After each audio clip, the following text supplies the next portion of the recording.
if you're new here, welcome.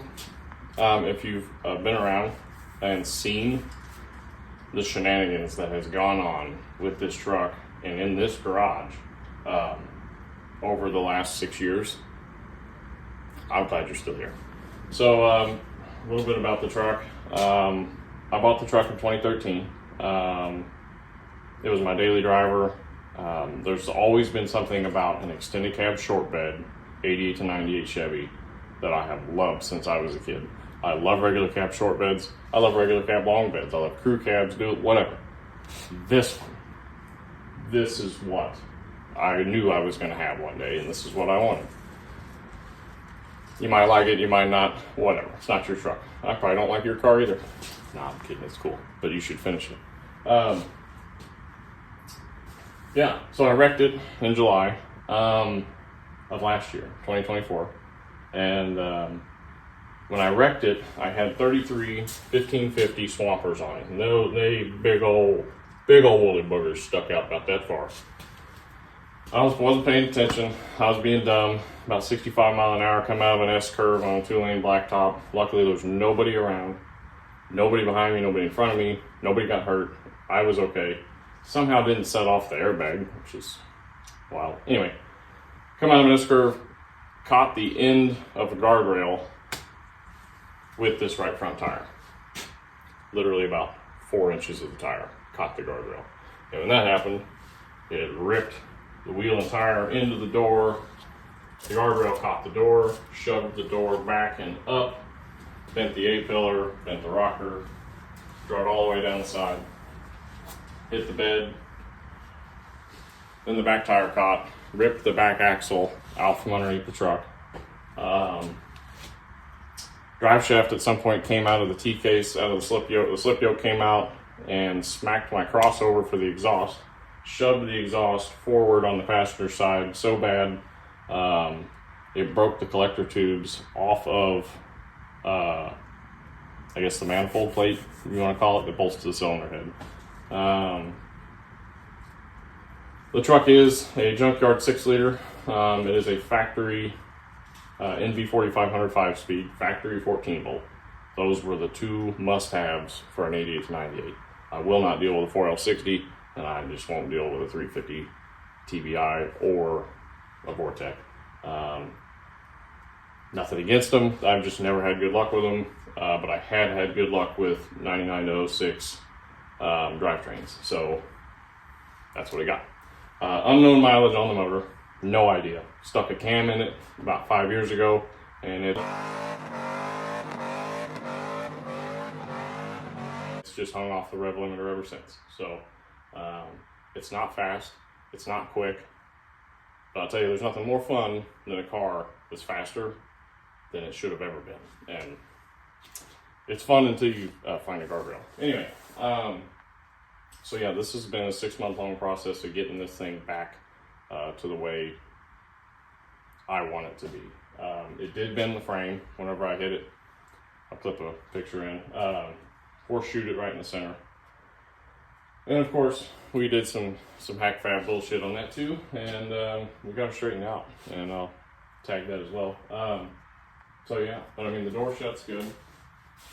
My gapping will be off on the fender and the door. I know that. I'm gonna have to accept that. It is what it is. I didn't want to replace the cab, and I didn't want to replace the truck. I was this close to just scrapping it, and there was just, I just couldn't. So, all right, well, enough of the hey, how are yous and the sob story. So, I'm gonna take you all the way back to the beginning when I first started fixing this thing up from the wreck. All right, here we go. All right, this gives you a little bit of a closer look to the wreck. This is the day after. So here I'm pointing out, this is where the drive shaft pulled out of the back of the T-case and slammed into the crossover and shoved the entire exhaust forward. Broke all of the collector pipes. Yeah. The reason I'm doing a voiceover, there was a lot of cussing in this video, so I'm trying to make it a little bit more viewer friendly. You can see all the damage there. That's where the guardrail I just dragged the whole truck down it. Wheels are destroyed. The other wheel isn't even in the picture. That's the back wheel, obviously. It has axle shaft tied to it. If you ever question the integrity of a Bilstein shock, it ripped the tab off of the axle shaft, which, yeah, that impressed me. In fact, that shock is still on the truck to this day. Broke the axle housing, lost some leaves out of the spring, bent the axle shaft, broke it. Yeah, that was found many moons away from the truck.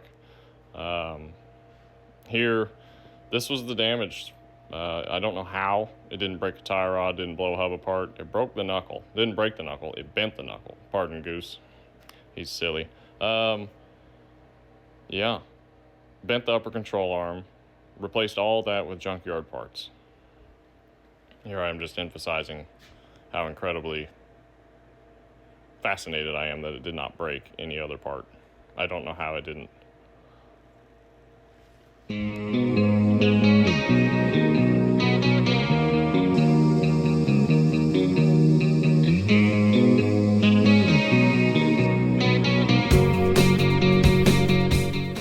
Got the old hunk of shit loaded up.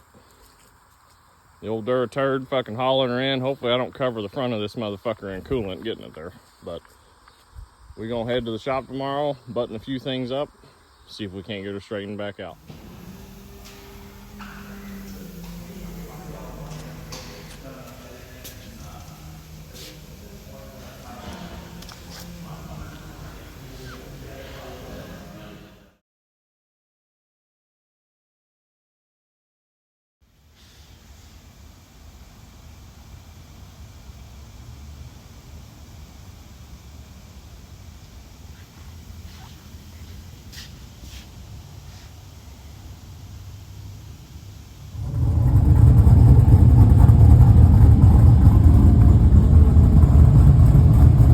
Unfortunately, whenever I first started rebuilding this truck, I did not think that I was going to turn this into any type of video series, vlog, whatever it's called now.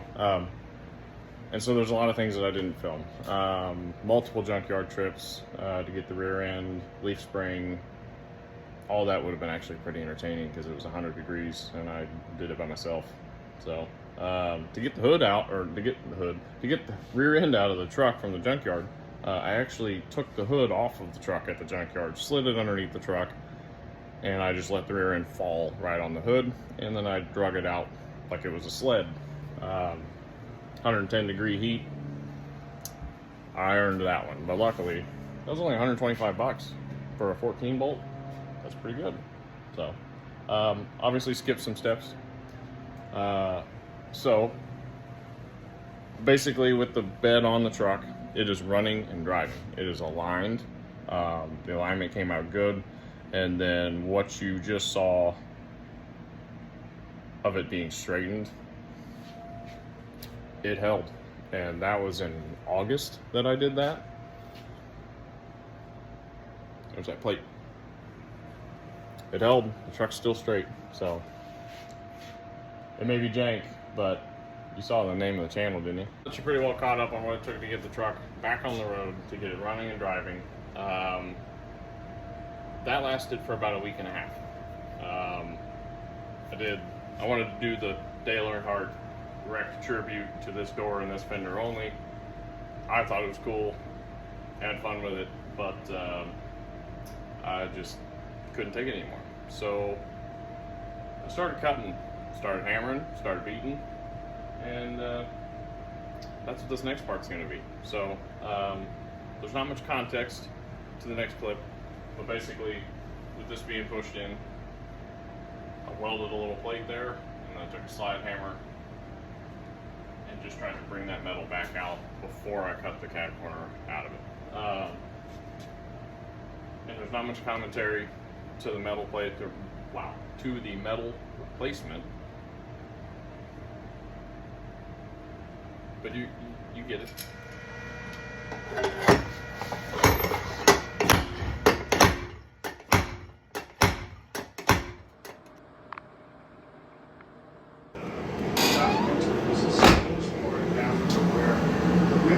I think that's about as good as I'm going to be able to get this door, which shit, that'll work.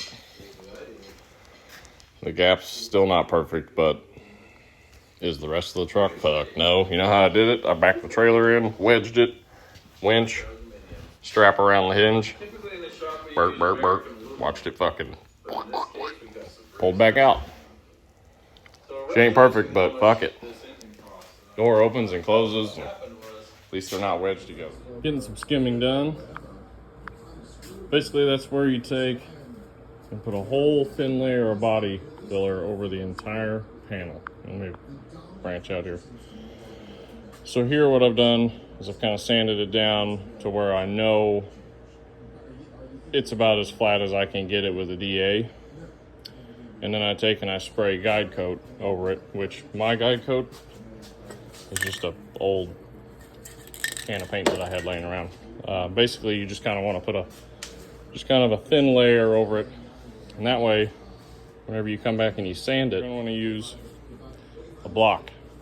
I highly recommend the DuraBlock set. You get them on Amazon. You can get them from any tool truck. If you're a mechanic or work for a dealership, just hop on one of those tool trucks that comes around once a week and give them half your life savings. And yeah, no, these aren't bad. They're like $80 for a full set, and they come all different sizes and shapes to get into the nooks and crannies and shit.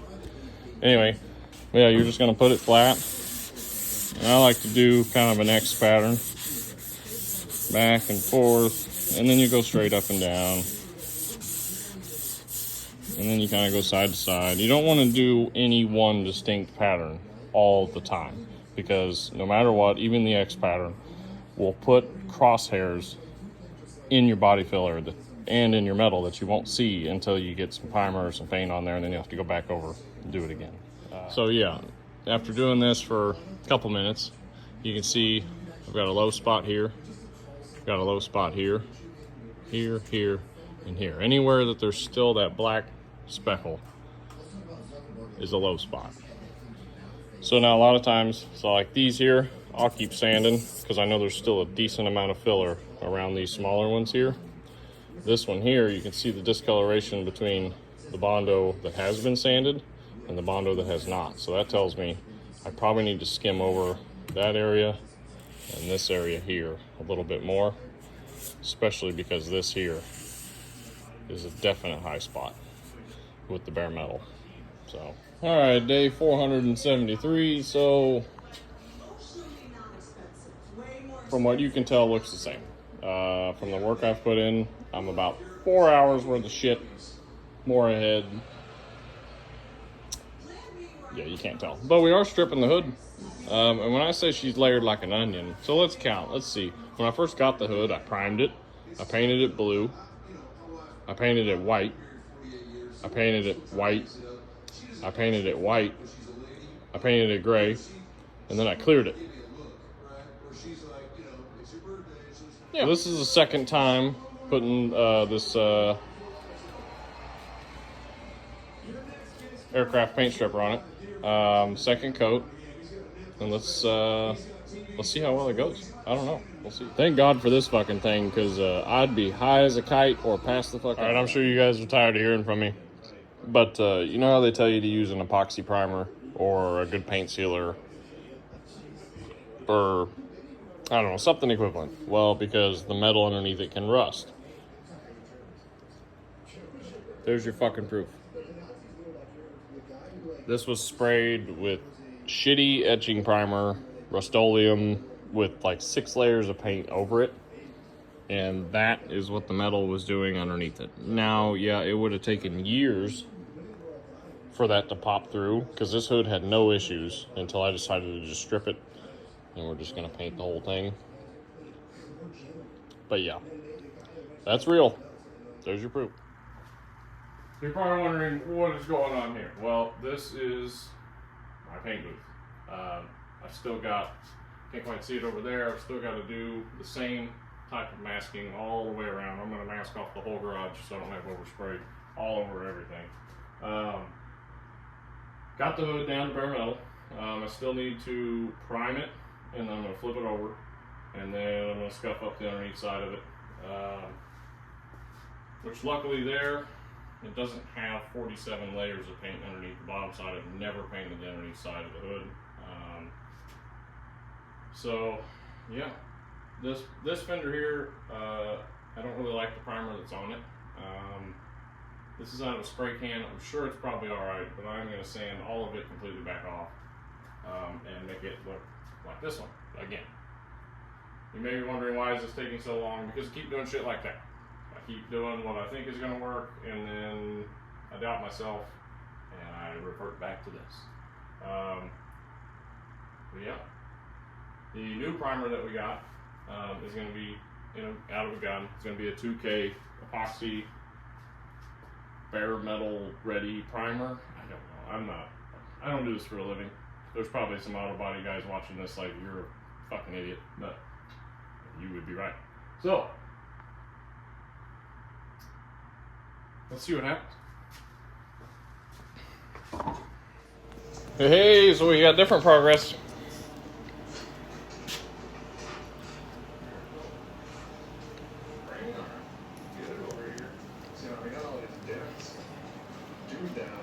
This is actually the original color of this truck, and I'm so excited to go back. Sorry if it's a little difficult to hear me. I got my dust fans on.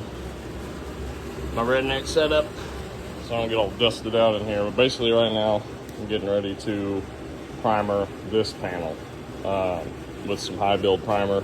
It is bare metal safe primer.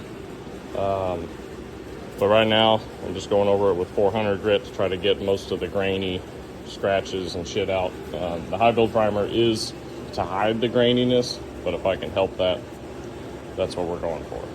So this is also another good example as to why I go over it, with my hand. So like right here, I had a little bit of Bondo come over that edge, and we'll just feather that back down.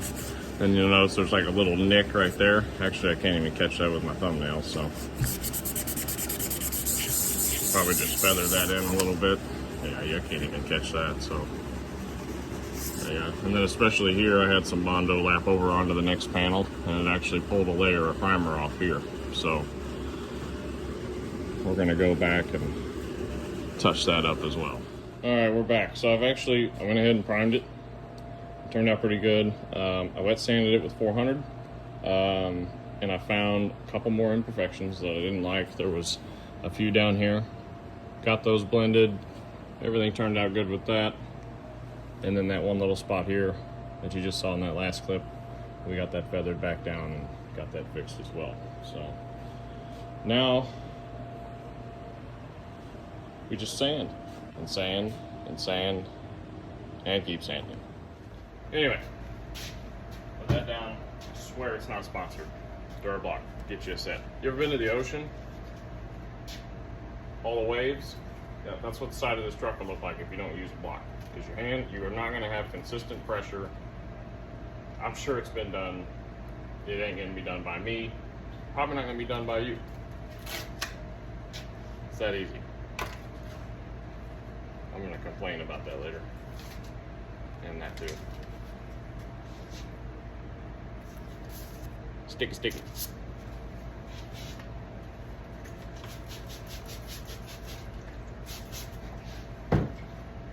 .400 grit.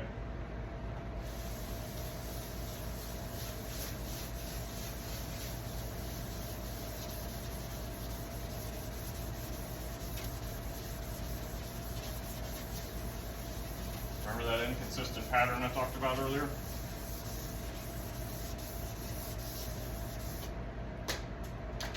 We're sticking with that. And that is now stuck to all the dirt on the floor. Now we are sanding the hood. I'm using an orbital sander, 400 grit, with an interface pad. And I don't know if you can see, but it's really coming out pretty good. So otherwise, if I didn't sand it to 400, you probably can't see very well, but there's some ridges, basically just some uneven surfaces. And yeah, that's what the high build's for. Kind of gives you a level playing field.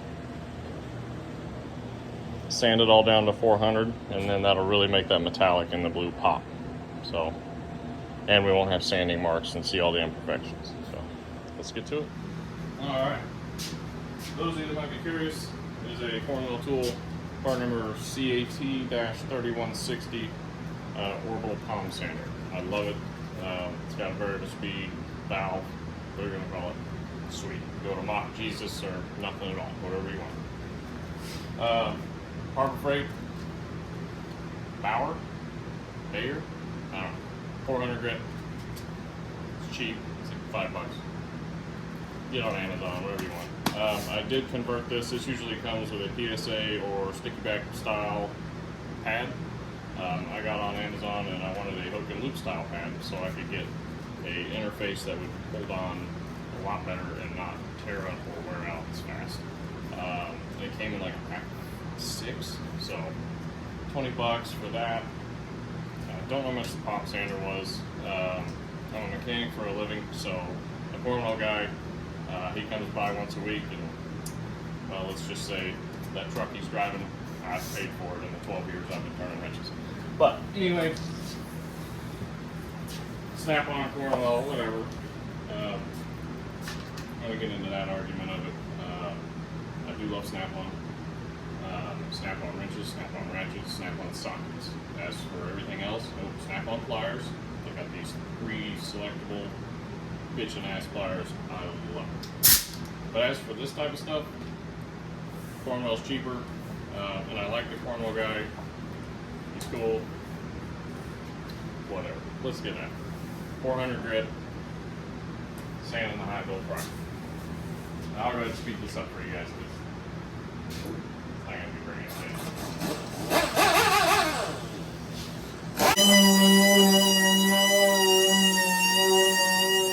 So I know there's probably a lot of professionals. I'm just kidding. There's no professionals watching this. But if there is any, they're probably wondering, why are you sanding and then blowing dust all over the backsides of your freshly painted fenders? Well, that was kind of a practice run with the paint that I bought. I bought some pre-mixed indigo blue metallic off of eBay for $180, and that is shot out of a $14 Harbor Freight gun. It's not the best, but I think it looks pretty good. So this is something that nobody's ever going to see. This is done. I'm not going to do any more to it. I don't know. I might clear it. What do you think? Should I clear it? I think it'll be all right. Basically, I just want you to be able to pop the hood and never be able to tell that the truck was another color, because that fender started out white. That fender has always been blue. The hood, oh boy, it's been black, blue, white, white, white, gray, clear. And I stripped all that back off and brought it down to bare metal. So the underneath side of the hood's being painted as well. Don't mind my 437-year-old kneecaps. Yeah. Still got to prime this, but I got a couple dings that I missed. I got to fix. Fixed a couple dings along the back. Doing the jams. Jamming. Alright, well, for the 3 of you that stuck around, I appreciate it. Did you have a good nap? Anyway, you have been caught up to date on the Shitbox saga, and it will continue, like the Fast and Furious franchise. No, but really, I can't thank you enough. Thank you for watching. I'm not going to ask you to like or subscribe to any of this. I don't know that I would. Just kidding. Yes, please do. If you want to see more content like this, just let me know. I'll try to upload at least once a week, and kind of keep you guys up to date on the progress of the truck. So we're not too far away from spraying. Still got a lot of masking to do in the garage. Lots. One step at a time. We'll figure it out. Thank you guys. Have a good one.